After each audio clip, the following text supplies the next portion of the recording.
Hi everybody, in this video I want to talk to you about viewfinders. Viewfinders I think are a really misunderstood tool for artists, and they're something that if you work from life, if you work on plein air as I do and as I hope you will too, viewfinders are not just a compositional tool. When we call them a viewfinder, it theoretically helps you choose what you want to include in your composition. But they're so much more than that. They're also an incredible drawing tool that will not just help you choose a composition, but also help you draw that composition accurately and place all your items really well. So that's what I want to talk about today. If you're new here, my name is Diane and I am a teacher, watercolor artist, and writer from Central Massachusetts. All right, so let's talk about viewfinders. I'm addicted to viewfinders. I have all the viewfinders. I have the Gorilla viewfinder. I have the Zoom finder, which you can slide. It's a little tricky. Oh, it's like stuck. I don't use this one much, so you can slide it for resizing. I have this fancy Fairview finder, which has all different sizes and information. I have one of those standard gray ones, but I couldn't find it when I was putting this video together. And I also have some that are rectangles that are what is described in this fantastic book, Drawing on the Right Side of the Brain, which if you're watching this and you love art, maybe you already have this book, you've already used it, you've heard of it. If you haven't and you want to draw better, get this book and do all the exercises. It is very literally how I learned to draw, and almost everything I know about drawing came from this book, including my love of viewfinders. So when we're talking about viewfinders, we are talking about something that gives us a frame to look through. And what that does is it helps us see what interests us. That's the viewfinder part of it, to see, oh, what looks interesting when I put a border around it. Because the greatest challenge working from life is there's so much, right? How do we narrow down our visual plane? Because we're not going to be able to take in 360 degrees of information. And so how do we narrow it? In life, there's no obvious borders and frames. So viewfinders, they give us a border to work within, which is very helpful. It's also helpful because one of the biggest challenges we face as artists is taking the three-dimensional world and turning it into a two-dimensional image. We see in 3 dimensions, and it's really hard to make ourselves not see in 3 dimensions. But one way we can do it is by closing one eye, because that reduces your 3D vision, and then also looking through some kind of simple surface, like this is plexiglass, that basically now, if I'm looking at the image as it appears on the surface of this plexiglass, I'm almost seeing it flattened out as a 2-dimensional image. Pretty cool, right? And this is the idea from Drawing on the Right Side of the Brain. In fact, one of the first exercises in that book is that you take a sheet of plexiglass or something like that, and you put your hand underneath it. Hands are notoriously hard to draw. And then what they have you do for the exercise is take a dry erase marker and actually trace what you see. And the point of this lesson is to help you see the complex shapes of the hands foreshortened as if you're looking at them. And so then once you have used a dry erase marker to draw that shape on your plexiglass, if you put that down next to your sketchbook, you can now render your drawing of your hand with foreshortening really accurately. And you can use viewfinders that way, not just for things like your hands. So, as I said, I'm a big proponent of the viewfinder. This was my first homemade one. This is homemade 1.0. It's got 3 sizes that are common sizes I use. This big size is the size I typically paint when I'm out in plein air. I typically paint 11 by 14. So this one is 7 by 5.5. So it scales up to 11 by 14. Often in my sketchbooks, I do squares. And this small one is scales up to 4 by 5 or bigger, you know, proportionally. Because if we're going to use our viewfinder, not just to choose a subject, but also to draw better, then the proportions of our frame have to correspond directly to the proportions of the paper or canvas we plan to work on. So that's why when you see the gray sliders or things like the Zoom Finder or the Fair Viewfinder, that it tells you what size. Like on this one, each frame tells you what size surface it corresponds to. And that's really important because we're going to use these to draw accurately. And so what I have settled on, I've showed you, I have all the viewfinders. My favorite viewfinders are my homemade viewfinders. So in today's video, I'm going to show you how to make a really simple homemade one. I have currently 3 on the go for my 3 different painting setups. So I have this big one for my full plein air paintings. And I have one for my sketchbook with sizes that I most commonly use in the sketchbook paper on the sketchbook size that I have. Dropping things. Okay. And I have my smallest one for my super lightweight travel sketch kit, which again just has 2 sizes that I would use. So in this video, I'm going to show you very quickly how I made these and how you can do it too out of super simple materials. And then you'll be well on your way to making fantastic, accurate sketches. Here we go.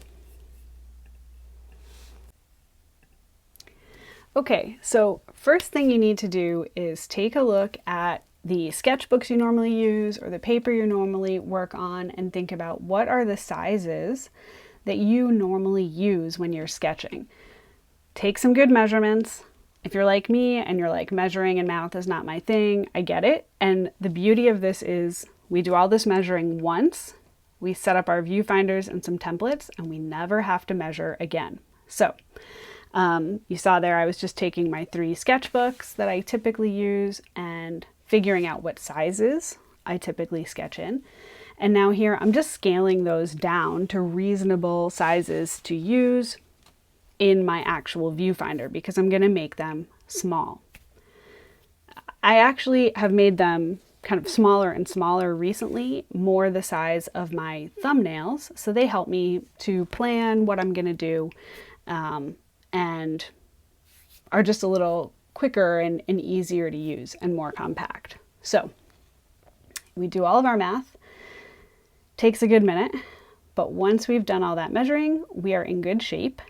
And the only materials that we need are some scrap paper, a gray, preferably a gray file folder. Gray is great because it's basically a neutral mid-tone, so it's going to help you actually examine values, the darkness and lightness of things in your subject.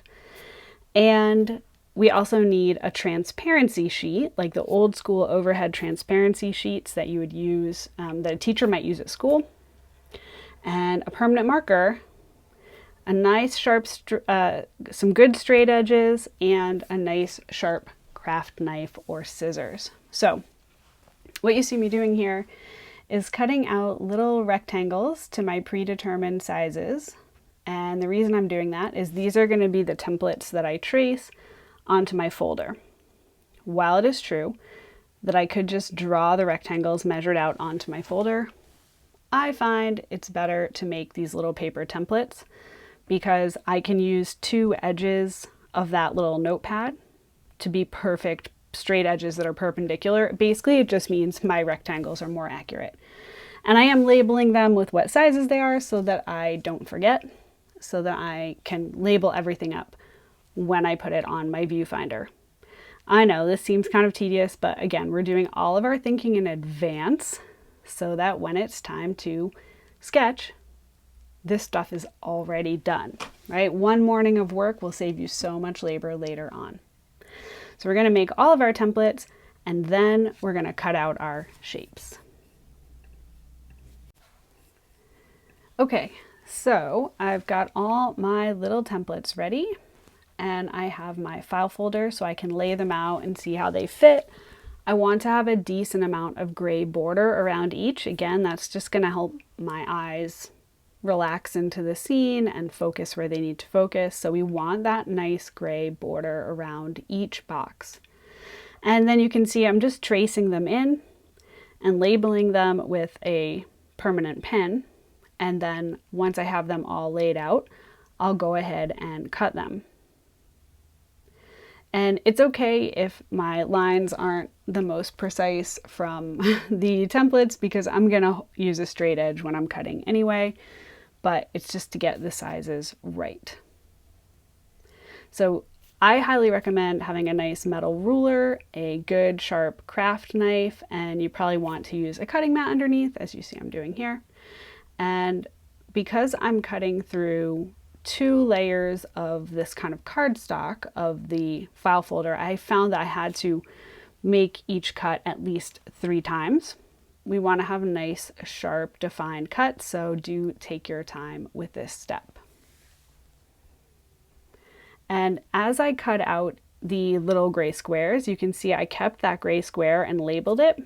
So what I'll do is I will keep that little square in my sketchbook, and when I'm using my viewfinder to do my thumbnails for my compositional studies and value studies, I will use that gray square in my sketchbook as a template so that I know my thumbnail is the exact same size as my viewfinder square. So I'm doing double duty there. Okay, and now I am using some double stick tape here, and so I put a strip of tape on the top and bottom of the back of my folder, and I will be able to put my transparency page on there, press it in place, and then add more double stick tape to the front side, and the whole package will be sealed up nice and tight. And we want everything to be held in place pretty well because that gives us the freedom to use those dry erase markers to write on the sheet. And so now here, what I'm doing is using a very permanent marker. I'm going to make a grid on each of the squares. And for this, I'm using a really simple grid. I'm only dividing each square in half in each direction. So horizontally and vertically in half in each direction.